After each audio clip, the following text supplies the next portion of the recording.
पिछली बार जैसे अपन ने नमोकार मंत्र पढ़ा, उस नमोकार मंत्र में किनको नमस्कार किया गया है? उसमें हमने पंच परमेष्ठी को नमस्कार किया था, अर्थात नमो अरिहंताणम, तीन लोक में जितने भी अरिहंत परमेष्ठी हो चुके हैं, वर्तमान में हैं और भविष्य में भी जो अरिहंत परमेष्ठी होंगे, उन सबको मेरा मन वचन काय से नमस्कार हो। नमो सिद्धाणम, इसी तरह से सिद्ध परमेष्ठी को नमस्कार। नमो आयर्याणम, आचार्य परमेष्ठी को नमस्कार। नमो उवज्जायणम, उपाध्याय परमेष्ठी को नमस्कार। नमो लोए सव्व सावणम, और लोक में सभी साधु परमेष्ठियों को नमस्कार।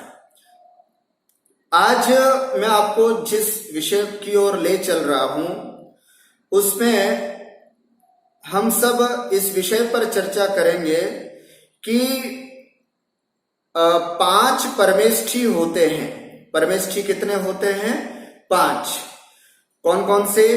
अरिहंत परमेष्ठी, सिद्ध परमेष्ठी, आचार्य परमेष्ठी, उपाध्याय परमेष्ठी और साधु परमेष्ठी।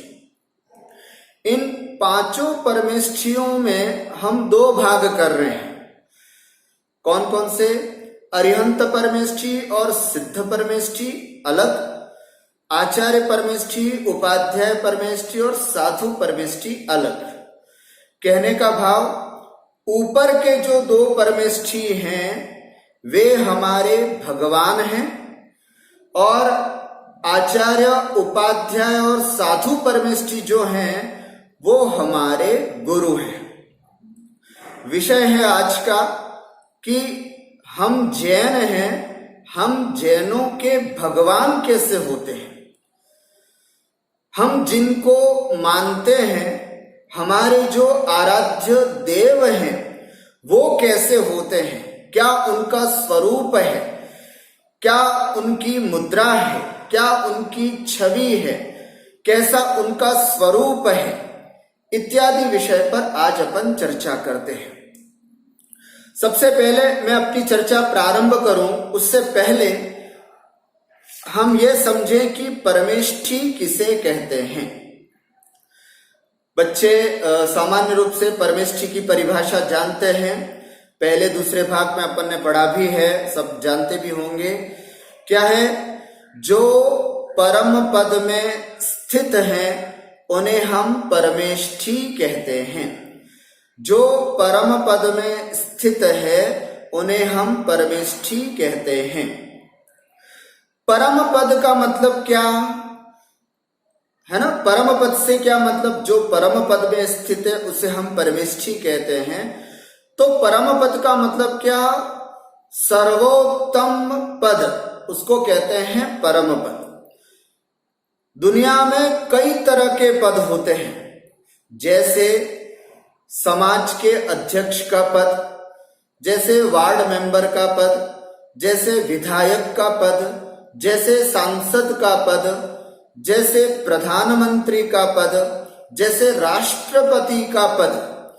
दुनिया में कई तरह के पद होते हैं। इन सभी पदों में जो सर्वोत्तम पद है उसे हम कहते हैं परम पद, है ना? जिसको हम इंग्लिश में बोलते हैं सुप्रीम पोस्ट। सुप्रीम पोस्ट अर्थात जितने भी हम लौकिक व्यवहार में प्रयोग करते हैं उन सभी पदों में, अभी राष्ट्रपति तक पहुंचाऊं और आगे पहुंचते हैं अगर हम, तो उसमें भी देख सकते हैं देव पद। देवों का भी जो राजा होता है वो होता है इंद्र, इंद्र का पद, है ना? और मनुष्यों का भी जो शास्त्रों के अनुसार जो राजा होता है वो होता है चक्रवर्ती पद।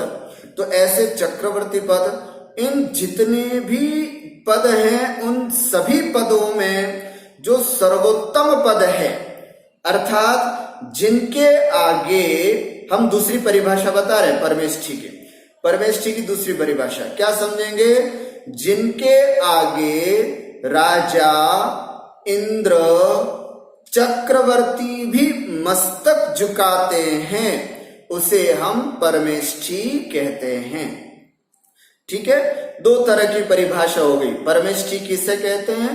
जो परम पद सुप्रीम पोस्ट पे स्थित है, जो है सुप्रीम पोस्ट जिनकी होती है, उनको हम परमेष्ठी कहते हैं।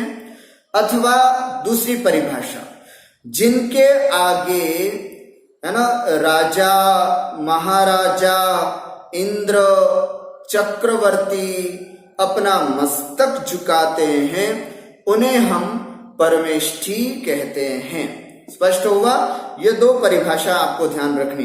परमेष्ठी, वह परमेष्ठी 5 होते हैं: अरिहंत, सिद्ध, आचार्य, उपाध्याय और साधु। बच्चे अगर मेरी बात सुन रहे हैं तो उनको इस तरह से आदत डालनी है।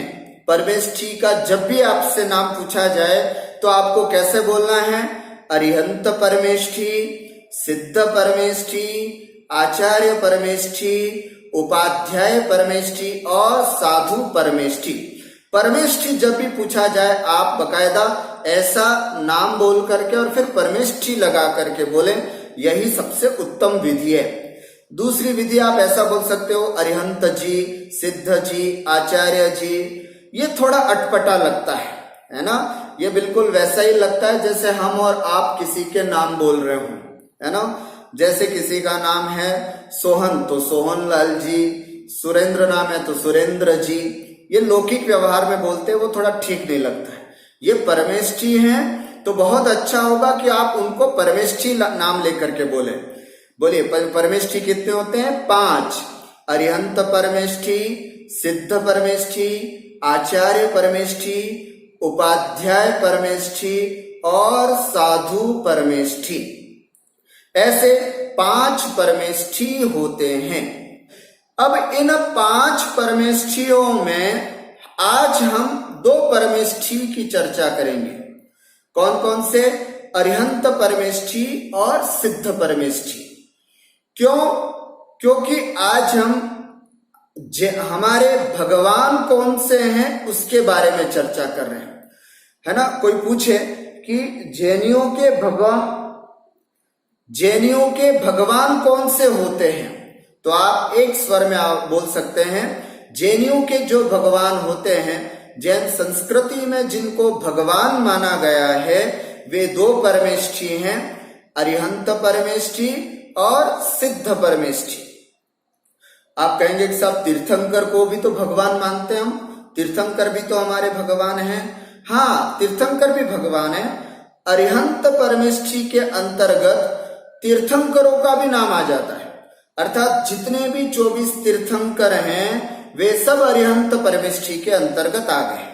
ठीक है, तो ऐसे अरिहंत और सिद्ध परमेष्ठी हमारे भगवान होते हैं। अब हम थोड़ा सा समझते हैं अरिहंत परमेष्ठी के बारे में। अरिहंत परमेष्ठी किसे कहते हैं, उनका क्या स्वरूप है हमारे शास्त्रों में, इत्यादि विषय को समझते हैं। अरिहंत परमेष्ठी किसे कहते हैं? सबसे पहले परिभाषा, बच्चे ध्यान से सुनना। अरिहंत परमेष्ठी किसे कहते हैं? हमारे सबसे बड़े भगवान जो हैं वो हैं अरिहंत परमेष्ठी। किसे कहते हैं? तो इसके लिए आपको समझना होगा इसकी डेफिनेशन। इसकी एक छोटी सी परिभाषा बताऊंगा, उस परिभाषा को आपको समझना है। इस परिभाषा में कुल 3 बातें आएंगी। कौन कौन सी? जो वीतरागी, सर्वज्ञ और हितोपदेशी हैं वो अरिहंत परमेष्ठी हैं, एक बात। फिर से, जो वीतरागी, सर्वज्ञ और हितोपदेशी हैं वो होते हैं हमारे अरिहंत परमेष्ठी, एक बात। दूसरा, जिनके 46 मूल गुण होते हैं वे होते हैं अरिहंत परमेष्ठी, दूसरी बात। और तीसरी बात, जिनके 4 घातिया कर्म नष्ट हो चुके हैं और जो 18 दोषों से रहित है। ऐसे 3 बातें आज हमने समझी अरिहंत परमेष्ठी के बारे में। ध्यान से समझना, अरिहंत परमेष्ठी के विषय में 3 बातें। जो वीतरागी, सर्वज्ञ और हितोपदेशी होते हैं उन्हें हम अरिहंत परमेष्ठी कहते हैं, एक बात।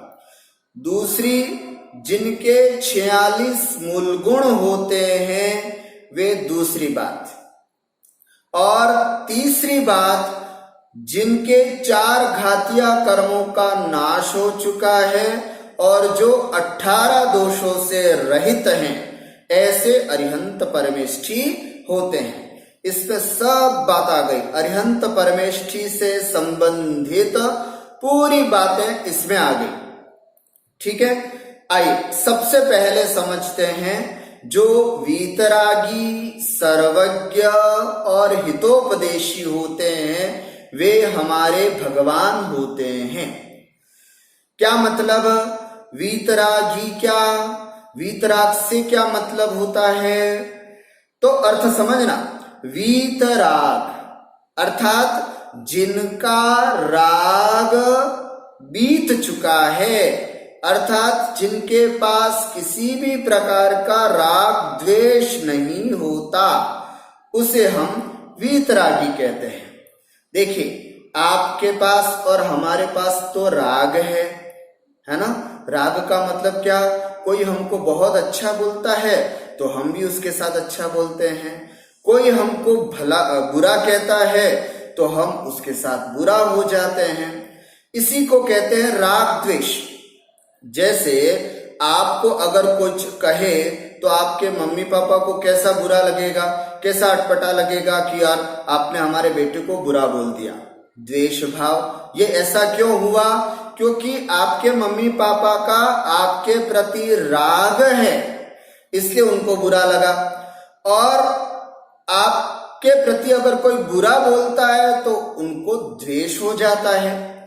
तो जहां राग द्वेष होता है वो कभी भी भगवान नहीं हो सकता। हमारे भगवान जो हैं वो कैसे होते हैं? जिनको कोई राग द्वेष नहीं। आप उनकी कितनी भी पूजा करो तो भी उनको कोई राग नहीं, और आप उनके सामने जाकर के कितनी भी अपशब्द बोलो तो भी उनको किसी भी प्रकार का द्वेष नहीं।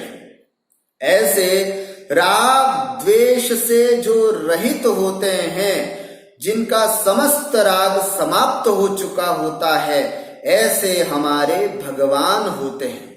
इसलिए तो हमारे भगवान के साथ कभी कोई स्त्री नहीं होती। आपने कभी देखा कि हमारे जिनेंद्र भगवान है, उनके पास में कोई स्त्री है या कोई बाल बच्चे उनके साथ घूम रहे हों? ऐसा नहीं, कभी भी। तो कभी भी हमारे भगवान की आप मूर्ति देखना मंदिर में जा करके, वे या तो पद्मासन में मिलेगी या फिर खड्गासन में। खड्गासन समझते हैं? जो खड़ा हुआ आसन, बिल्कुल खड़े होते हैं ना भगवान, जैसे बाहुबली, गोमटेश्वर बाहुबली की प्रतिमा देखी होगी, बिल्कुल उस आसन को बोलते हैं खड्गासन। और जो मंदिर में ऐसे बैठी हुई मिलेगी मूर्ति, उसको बोलते हैं पद्मासन। दो ही तरह के आसन हमारे भगवान के मिलेंगे आपको। या तो पद्मासन में बैठे हुए, ऐसे पद्मासन लगा करके, पालती लगा करके बैठते हैं, जैसे आप लोग बहुत अच्छे से बैठे होगे पालती लगा करके, ऐसे पद्मासन से जो बैठते हैं वे भगवान पद्मासन वाले, या फिर खड्गासन। हमारे भगवान के इन 2 आसनों के अलावा तीसरा आसन नहीं होता। और तो आपने कई भगवान देखे होंगे, या और जो जैनेतर में देखा होगा, कहीं सोए हुए हैं भगवान, समुद्र में भी सोए हुए हैं, है ना।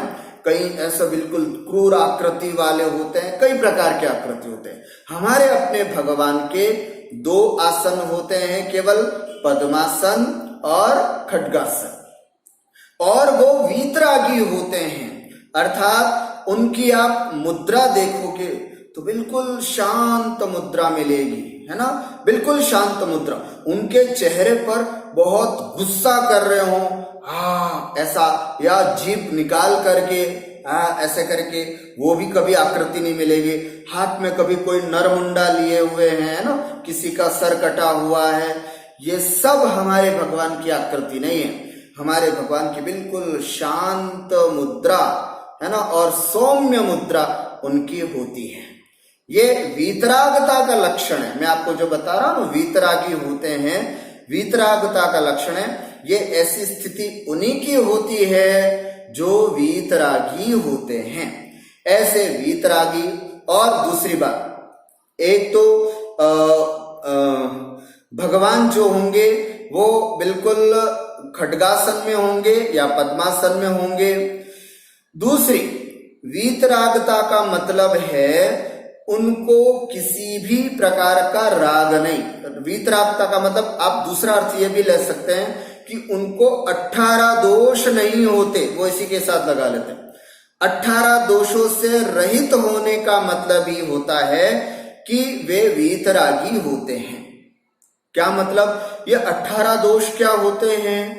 ये दोष जो हमारे और आप में पाए जाते हैं, है ना, ये दोष हैं।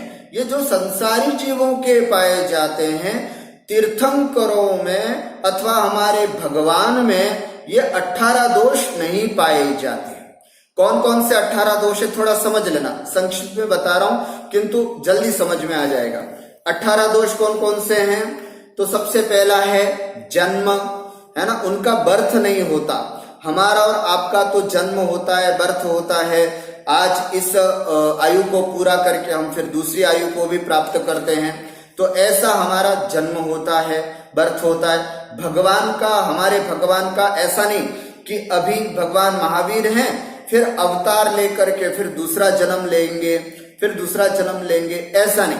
जैसे अन्य मत में देखेंगे आप तो भगवान नारायण ने ही दूसरा अवतार लिया तो भगवान राम बन गए, भगवान राम ने ही दूसरा अवतार लिया तो कृष्ण बन गए, फिर जन्म हुआ, फिर जन्म हुआ।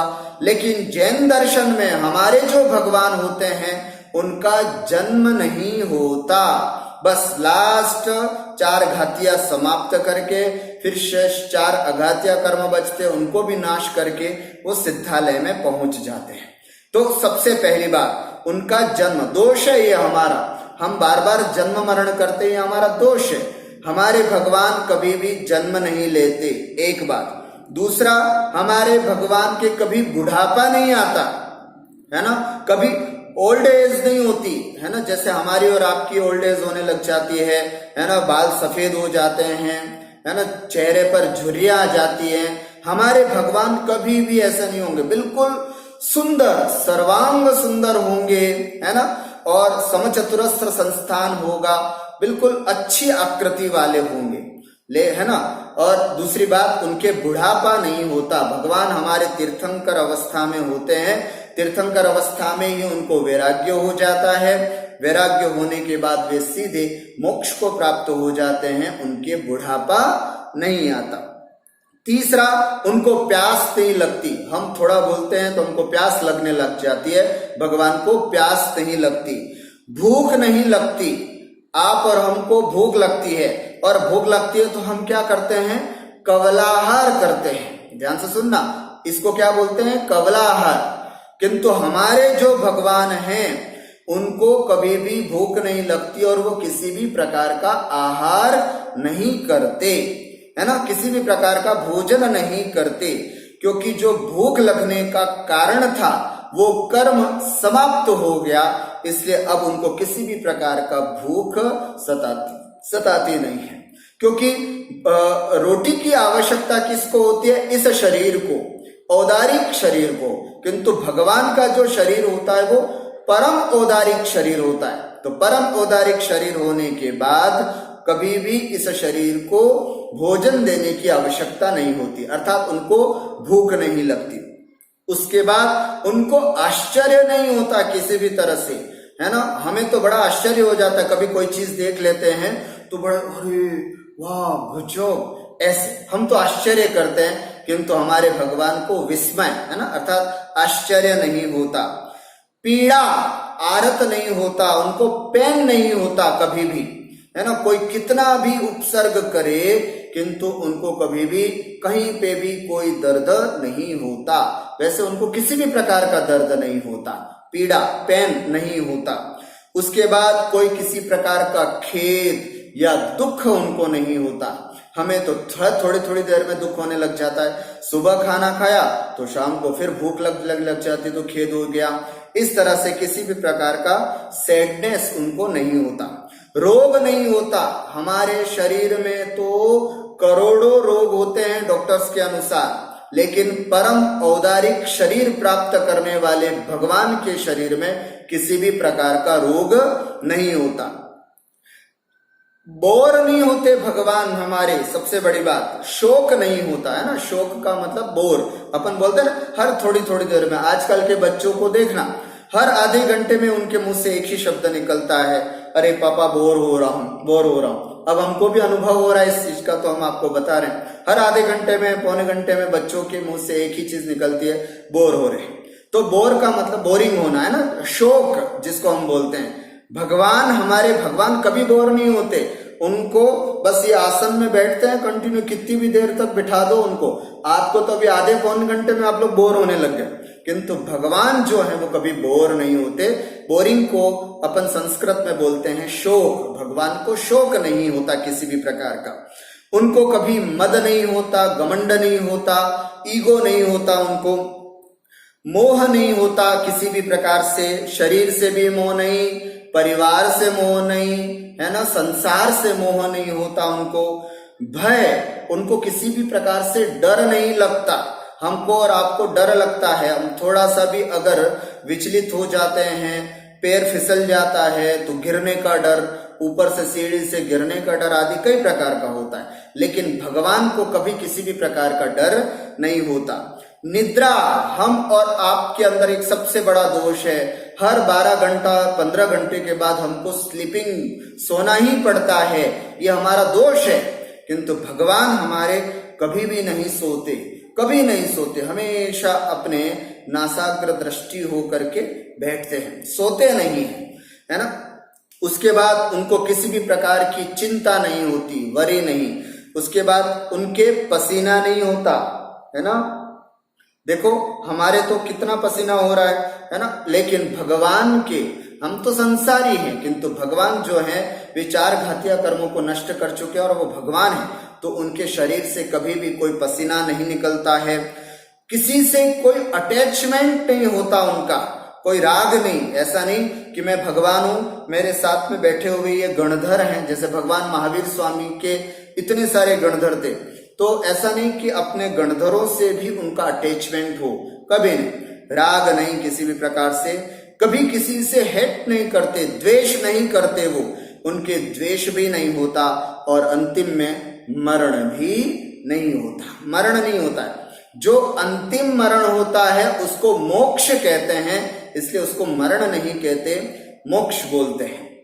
ऐसे ये 18 दोष जो हैं वे हमारे भगवान के नहीं होते। एक बार मैं पूरे बोलता हूं, जन्म, बुढ़ापा, प्यास, भूख, आश्चर्य, पीड़ा, दुख, रोग, शोक, मद, मोह, भय, निद्रा, चिंता, पसीना, राग, द्वेष और मरण, ये भगवान के नहीं होते। 18 दोष नहीं होते हैं, इसलिए वे वीतरागी कहलाते हैं। अन्य देवी देवताओं में आप इनमें से कुछ दोष मिल सकते हैं। उनका जन्म भी हो रहा है, उनका मरण भी हो रहा है, उनका बुढ़ापा भी हो रहा है, उनको राग भी है, किसी से द्वेष भी है, किंतु हमारे भगवान की ये यूनिवर्सल है, ये कहीं पर भी नहीं मिलेगा। जैनियों के जो भगवान हैं, ऐसी श्रेष्ठता आपको कहीं पर भी देखने को नहीं मिलेगी। इतना उत्तम है ना, हम बड़े भाग्यशाली हैं कि हमने जैन कुल में पैदा हुए हैं। इतना सर्वोत्तम, जिसको हम गुण बोलते हैं, क्वालिटीज बोलते हैं, इतनी अच्छी क्वालिटीज आपको हमें भगवान के अलावा, हमारे जैनों के भगवान के अलावा कहीं नहीं मिलती। तो ऐसे 18 दोष रहित होने के कारण वे वीतरागी होते हैं। दूसरी बात, सर्वज्ञ होते हैं। सर्वज्ञ का मतलब क्या? सर्वम जानाति इति सर्वज्ञ। अब मैं दूसरे पॉइंट पर आया हूं, वीतरागी, सर्वज्ञ और हितोपदेशी। अरिहंत भगवान का पहला बिंदु क्या बताया था मैंने? जो वीतरागी है, सर्वज्ञ है और हितोपदेशी है। वीतरागी समझ गए, जिसमें राग द्वेष नहीं होता, ये 18 दोष नहीं होते, वो वीतरागी।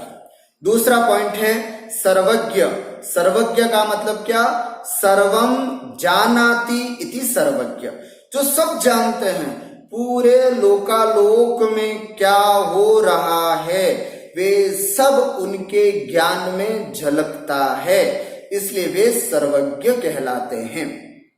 तीन लोक में, ऊर्ध्वलोक, मध्यलोक और अधोलोक, तीनों लोकों में, तीनों कालों की, है ना, भूतकाल, वर्तमान काल और भविष्य काल, तीनों लोकों के तीनों कालों की बातों को बिल्कुल स्पष्ट जानते हैं, इसलिए इनको हम क्या कहते हैं? सर्वज्ञ। हमारे भगवान सर्वज्ञ होते हैं। इसीलिए तो आपने सुना होगा आदिनाथ भगवान के समवशरण में उनका जो पोता बैठा हुआ था, क्या नाम था उसका? मारीची। मारीची।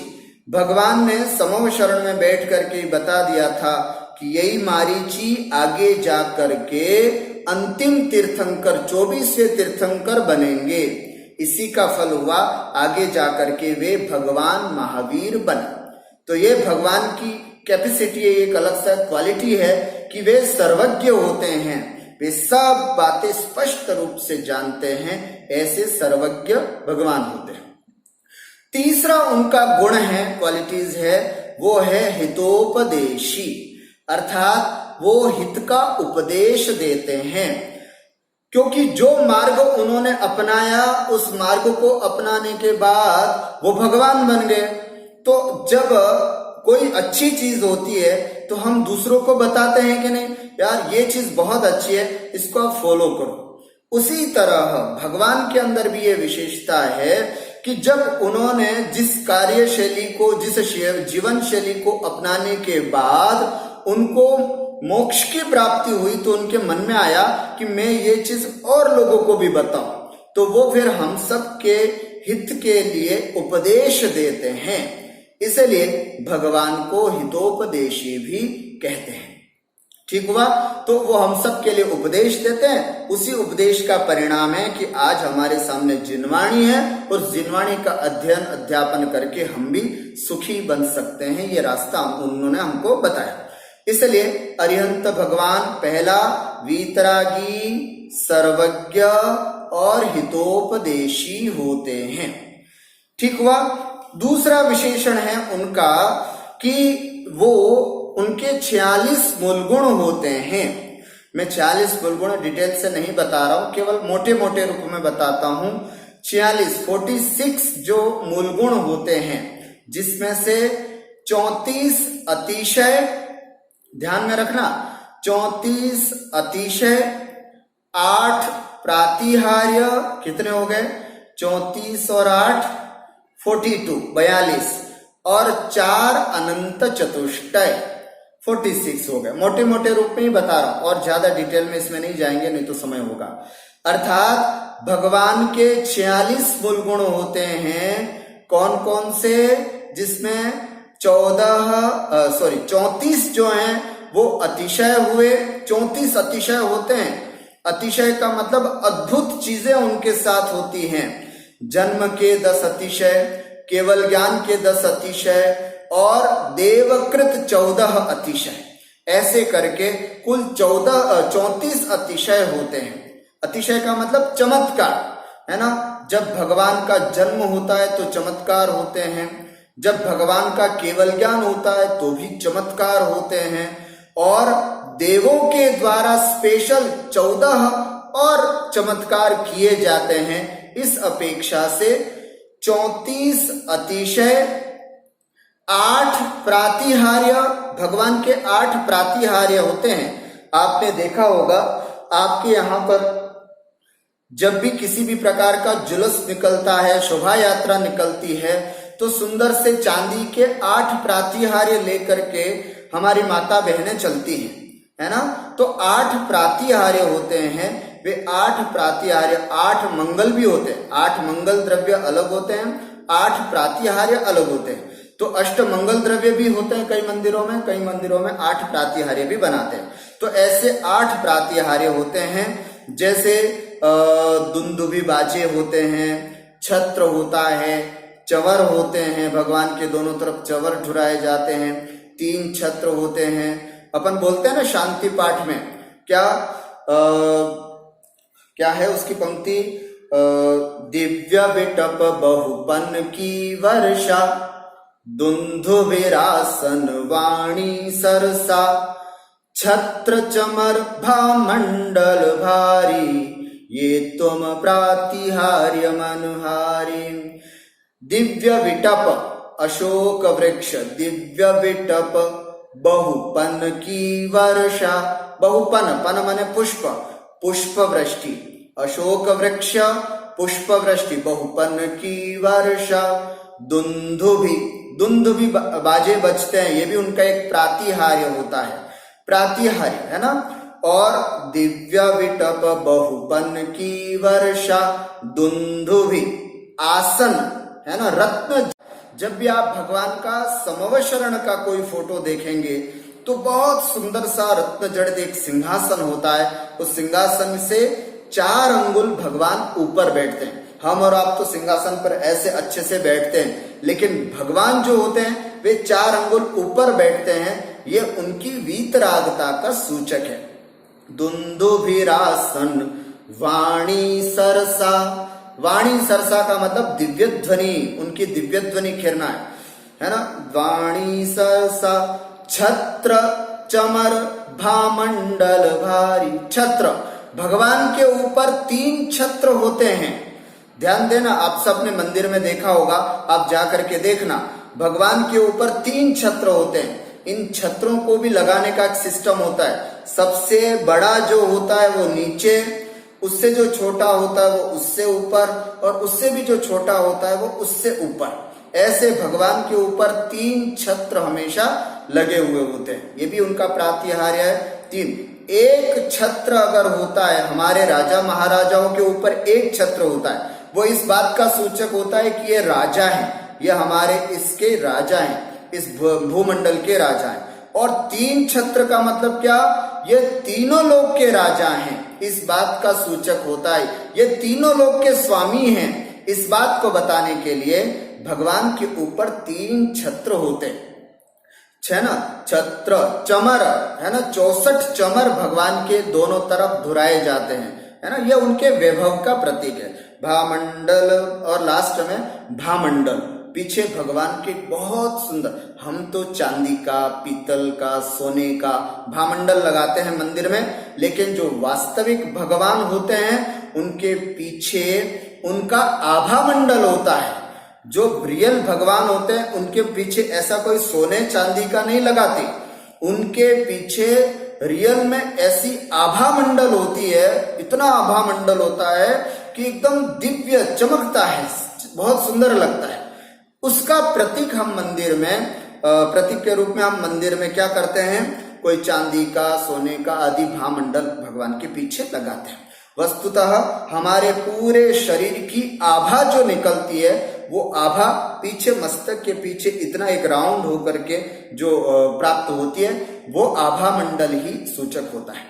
तो ऐसे 8 प्रातिहार्य हो गए। एक बार फिर से, दिव्य विटप अशोक वृक्ष, दिव्य विटप बहुपन की वर्षा पुष्प वृष्टि, दुंदुभि बाजे, दुंदुभि आसन सिंहासन, वाणी सरसा अर्थात दिव्य ध्वनि, है ना, छत्र चमर और भामंडल, ऐसे 8 प्रातिहार्य हमारे भगवान के होते हैं। और अनंत चतुष्टय भगवान के अंदर एक आंतरिक गुण भी होते हैं, अनंत दर्शन, अनंत ज्ञान, अनंत सुख और अनंत वीर्य।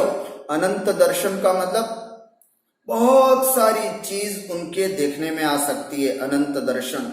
अनंत ज्ञान का मतलब अनंत ज्ञान होता है उनकी आत्मा में, जिससे कि वे तीनों लोकों को, बिल्कुल लोकालोक को प्रत्यक्ष देख सकते हैं, ज्ञान। और अनंत सुख, एकदम सुख, किसी भी प्रकार का एक रंच मात्र का भी दुख उनके नहीं होता।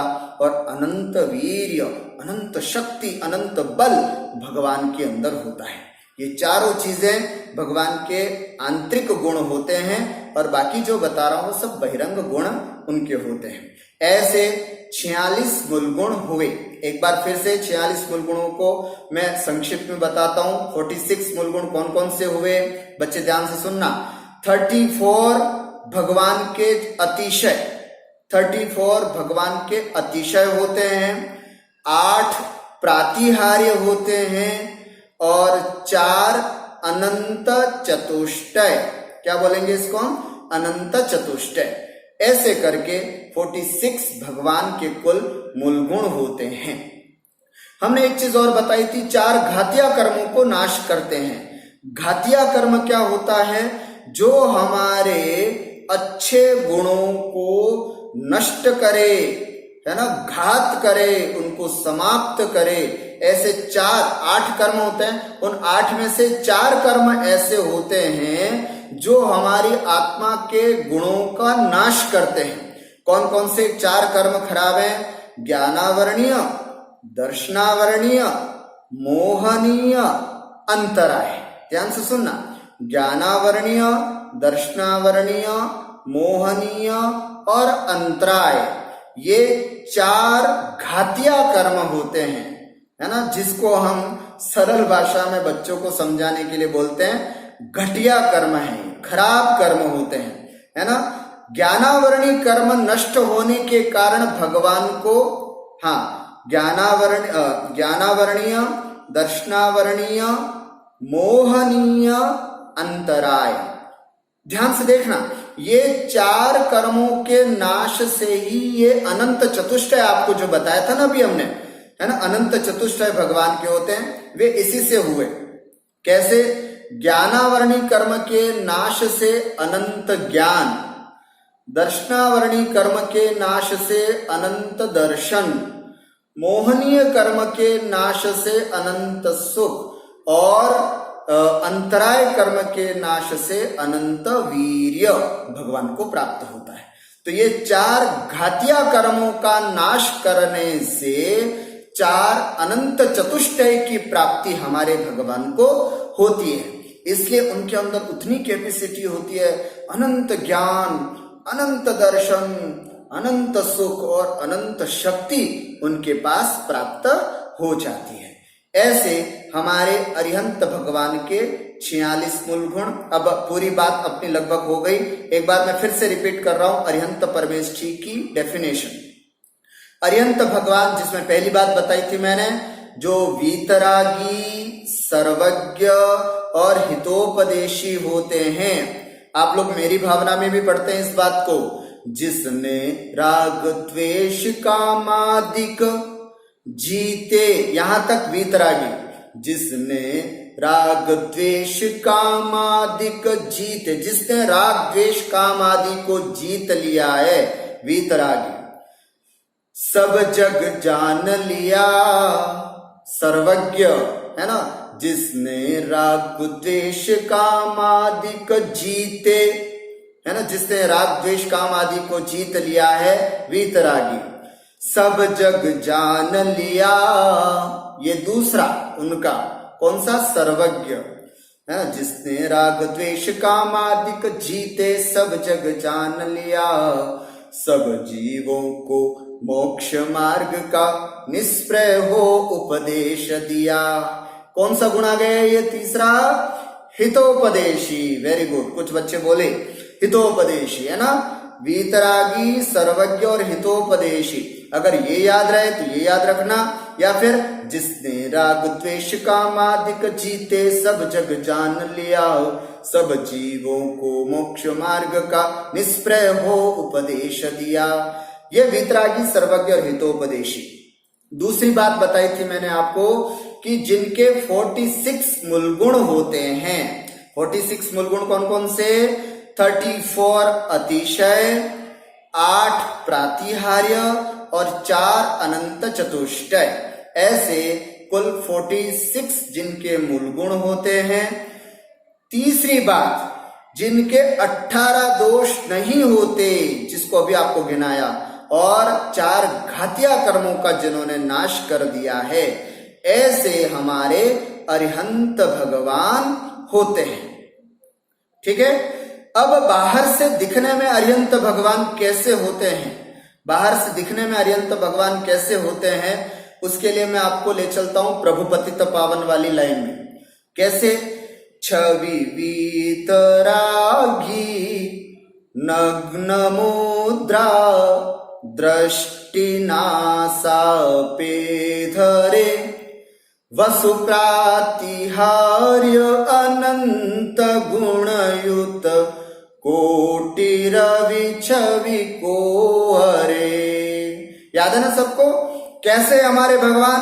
छवि वीतरागी, उनकी छवि जो है वीतरागी है। वीतरागी का मतलब वस्त्र नहीं उनके शरीर पर किसी भी प्रकार का, कोई आभूषण नहीं पहना है, कोई कानों में कुंडल नहीं, कोई मुकुट नहीं, ऐसे हमारे भगवान होते हैं, है ना। छवि वीतरागी नग्न मुद्रा, नग्न मुद्रा होती है, बैठे होंगे तब भी खड़े होंगे, ये दो अवस्थाएं उनकी होती हैं। छवि वीतरागी और मुद्रा, है ना, दिखने में नग्न मुद्रा उनकी होती है। नग्न मुद्रा दृष्टि नासा पे धरे, और उनकी दृष्टि कैसे होती है? नासा पे धरे, नासा पे मतलब नाक पर, नाक के अग्रभाग पर। क्या मतलब? आपने कई भगवान देखे होंगे जो आंखें खुली हुई रखते हैं, जिनकी आंखें एकदम खुली हुई होती हैं। आंखें खुली होना राग का प्रतीक है, आंखें बिल्कुल बंद हो जाना आलस्य या प्रमाद का प्रतीक है, लेकिन नासाग्र दृष्टि होना वीतरागता का प्रतीक है।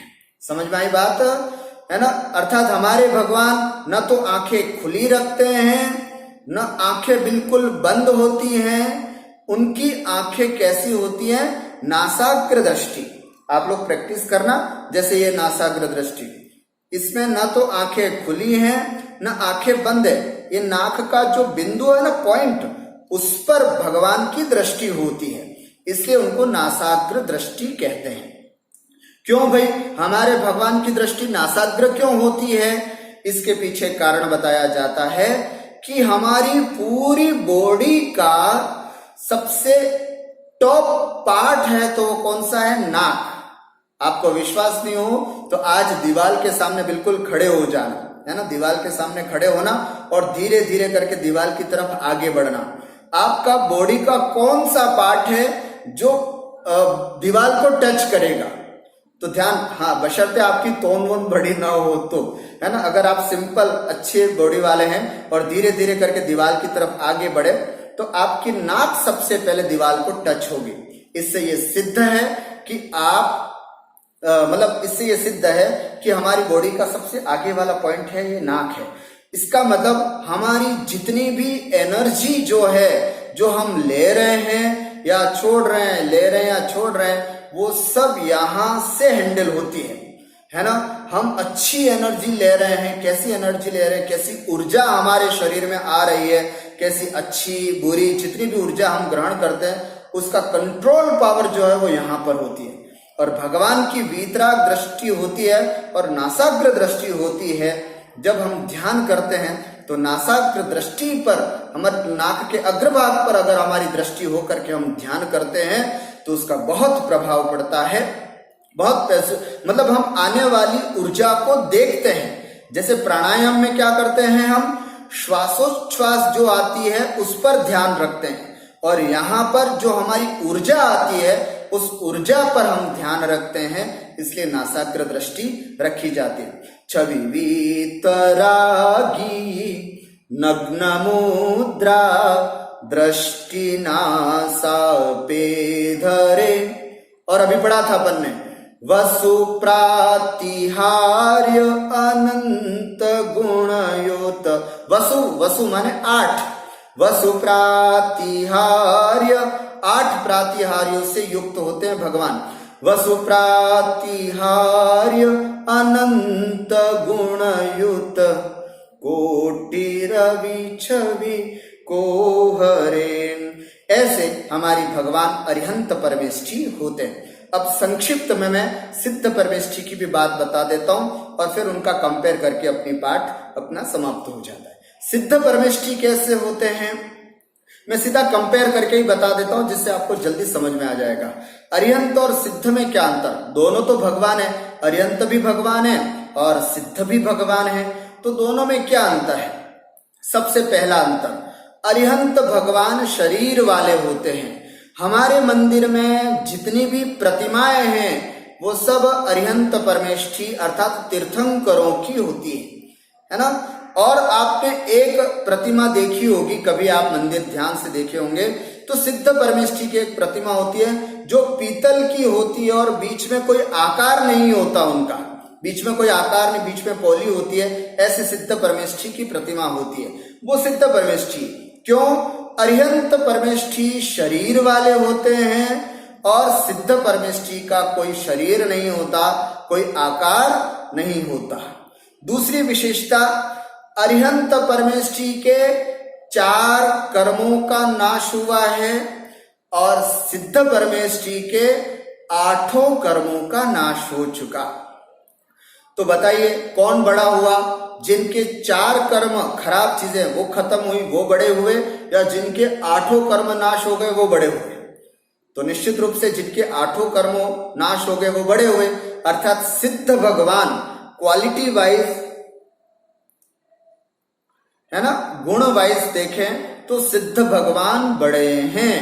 लेकिन हमने नमोकार मंत्र पढ़ा, उसमें तो नमो अरिहंताणम, पहले अरिहंत को नमस्कार करते हैं, फिर नमो सिद्धाणम, फिर सिद्धों को नमस्कार करते हैं। तो बड़े कौन हुए फिर, अरिहंत बड़े हुए या सिद्ध बड़े हुए। तो कहने का अर्थ गुण वाइज तो सिद्ध परमेष्ठी बड़े हैं, लेकिन अरिहंत भगवान ने हमको मोक्ष का मार्ग बताया, हमें उपदेश दे करके मोक्ष का मार्ग बताया, इसलिए हम सबसे पहले अरिहंत भगवान को नमस्कार करते हैं। अपन पढ़ते हैं ना, गुरु गोविंदो खड़े काके लागू पाए, बलिहारी गुरु आपकी गोविंदियो बताए। है ना, मेरे सामने 2 लोग खड़े हैं, गुरु और गोविंद। गोविंद माने भगवान, भगवान भी खड़े और गुरु भी खड़े। तो शिष्य पूछता अपने दूसरे व्यक्ति से कि किसको पैर पड़ू सबसे पहले। गुरु गोविंद दो खड़े, दोनों खड़े हैं, काके लागू पाए, मैं किसको सबसे पहले प्रणाम करूं। तो दूसरी पंक्ति में कबीरदास जी कहते हैं, बलिहारी गुरु आपकी, आपकी बलिहारी है जिसने गोविंदियो बताया, जिसने भगवान का रास्ता बताया, भगवान क्या होते हैं वो आपने बताया, इससे मेरा पहला प्रणाम आपको है। इसलिए जिन्होंने भगवान को बताया, भगवान का रास्ता बताया, ऐसे अरिहंत परमेष्ठी हैं, और जो साक्षात भगवान है वो भी भगवान है, वो भी भगवान है, ऐसे सिद्ध भगवान है। इसलिए हम पहले अरिहंत भगवान को नमस्कार करते हैं, फिर सिद्ध भगवान को नमस्कार करते हैं। तीसरी बात है अर्थात अरिहंत परमेष्ठी या तीर्थंकर तो जो होते हैं वे समवशरण में विराजमान होते हैं, और सिद्ध परमेष्ठी जो होते हैं वे सिद्धालय में विराजमान होते हैं। रहने का स्थान बता रहा हूं, अरिहंत परमेष्ठी है ना जो समवशरण में होते हैं, और सिद्ध परमेष्ठी है वो जो सिद्धालय में होते हैं। और उपदेश और विहार होता है, अरिहंत परमेष्ठी का उपदेश भी होता है, उनका विहार भी होता है, लेकिन सिद्ध परमेष्ठी उपदेश नहीं करते और सिद्ध परमेष्ठी जो हैं वो विहार भी नहीं करते। अरिहंत परमेष्ठी संसार में हैं अभी, है ना, मतलब अरिहंत परमेष्ठी संसारी होते हैं, उनको ईशत संसारी कहते हैं, है ना, अब थोड़ा सा संसार रह गया है। और सिद्ध परमेष्ठी हैं वो मुक्त जीव होते हैं, अर्थात साक्षात सिद्धालय में विराज। संसारी का मतलब यद्यपि संसार इनका भी छूट गया अरिहंत परमेष्ठी का, किंतु इसी लोक में विचरण करके धर्म की प्रभावना करते हैं। और ध्यान रखना, जितने भी अरिहंत परमेष्ठी हैं वे भी शेष 4 अघात्या कर्मों का नाश करके, टोटल 8 कर्मों का नाश करके वे भी सिद्धालय में जा चुके हैं, वे भी सिद्ध बन चुके हैं। अगर आपसे पूछे भगवान महावीर अरिहंत परमेष्ठी हैं या सिद्ध परमेष्ठी, तो आपका क्या जवाब होगा? भगवान महावीर ने जब उपदेश दिया था तब तो वो अरिहंत परमेष्ठी थे, लेकिन वर्तमान में अब उनके भी 8 कर्मों का नाश हो चुका है, तो वो सिद्ध में मतलब वो सिद्ध परमेष्ठी बन चुके हैं। अपन भगवान महावीर का निर्वाण महोत्सव मनाते हैं दीपावली के दिन। तो क्या हुआ था, भगवान महावीर उसके पहले अरिहंत बन चुके थे, फिर धनतेरस को उन्होंने ध्यान लगाया और अमावस्या को उनको निर्वाण हो गया, शेष 4 अघात्य कर्मों का भी उन्होंने नाश कर दिया, तो वो सिद्ध बन गए। ऐसे अरिहंत और सिद्धों में ये थोड़ी सी विशेषताएं हैं, इन बातों को समझा। अब लास्ट में मैं अपनी बात को समाप्त करते हुए एक संदेश देना चाहता हूं, उसको सुन करके फिर 10 से 15 मिनट अपन आज के कुछ आपको डाउट्स हैं तो उसको समझेंगे। मैं सिर्फ यही बात बताना चाहूंगा कि हमारे भगवान अरिहंत और सिद्ध हैं, इसके अलावा हमारे कोई भगवान नहीं। ध्यान से सुनना, जितने भी बच्चे बैठे हैं वो बहुत अच्छी तरह से सुने। अगर आपसे पूछे आपके भगवान कौन से हैं, जैसे आपसे पूछे आपके पापा कौन से, तो आप बता सकते हो। आपकी मम्मा कौन सी है, आप अच्छे से बता सकते हो। इसी तरह से यदि आपसे कोई प्रश्न पूछे कि बेटा आपके भगवान कौन से हैं, तो आप क्या उत्तर दोगे? हमारे भगवान अरिहंत परमेष्ठी और सिद्ध परमेष्ठी, ये 2 परमेष्ठी हमारे भगवान हैं। हमारे भगवान 24 तीर्थंकर हैं। एक दिन तीर्थंकर का पाठ लेकर के हम और विस्तार से समझेंगे, अभी इसमें ही समझ लीजिएगा। अरिहंत में ही 24 तीर्थंकर आ जाते हैं, तीर्थंकर आ जाते हैं। क्या अंतर है अरिहंत में और तीर्थंकरों में? थोड़ा सा अंतर है। अरिहंत बहुत सारे हो सकते हैं, तीर्थंकर 24 ही होते हैं। अरिहंतों के गंधकुटी की रचना होती है और थोड़े से और विशेषताएं, मैं अभी और आप सब और उलझ जाएंगे इसमें, मैं इस विषय को नहीं बताता हूं। आपको सिर्फ इतना ही समझना है कि हमारे भगवान कौन से हैं। हमारे भगवान जो हैं वो अरिहंत परमेष्ठी और सिद्ध परमेष्ठी। हमारा नमस्कार अगर हो, अगर हम प्रणाम करें, तो हमारे अरिहंत परमेष्ठी और सिद्ध परमेष्ठी को ही नमस्कार होना चाहिए, क्योंकि वो ही एक सर्वोत्तम सुप्रीम पोस्ट पर स्थित परमेष्ठी हैं, इसलिए हम उनको नमस्कार करते हैं। क्योंकि इसके अतिरिक्त हम किसी भी देवता को जो स्त्री से युक्त है, जो अस्त्र शस्त्रों से युक्त है, जो राग द्वेष से सहित है ना, और जिनके जो आपको 18 दोष बताए हैं, ऐसे 18 दोषों से जो युक्त है, अथवा जिनके कपड़े होते हैं, जिन्होंने कपड़े पहन रखे हैं, अथवा जिन्होंने अस्त्र शस्त्र धारण कर रखे हैं, वे हमारे भगवान नहीं हैं, उनको हम कभी भी नमस्कार नहीं करें। तो आज के पाठ से बच्चे विशेष करके ध्यान से सुने और बड़े भी ध्यान से सुने। कई लोग बड़े भी ऐसे होते हैं जो हमारे अरिहंत और सिद्धों के अतिरिक्त जहां मन लगा वहां पर जाकर के माथा टेक देते हैं। किसी ने बताया सब यहाँ चमत्कार है, उनको पूजने से ये होता है, तो हम जाकर के उनको भी अपना माथा टेक देते हैं। किसी ने बताया कि साहब पता है वहां जाने से सब काम सिद्ध हो जाते हैं, तो हम वहां पर भी चले गए। ऐसा नहीं, हमारा श्रद्धा अटूट होना चाहिए। केवल अरिहंत और सिद्ध ही हमारे भगवान हैं, हम उन्हीं को नमस्कार करेंगे और कोई भी हमारे आराध्य देव नहीं है। बस इतनी बात कह करके इस भावना के साथ कि हम जितने भी लोग हैं, हमारी सबकी श्रद्धा अरिहंत और सिद्धों के प्रति बढ़े और हम उनके प्रति अटूट विश्वास को बना के रखें। इस मंगलमय भावना के साथ मैं अपनी बात को विराम देता हूं। बोले द्वादशांग जिनवाणी माता की।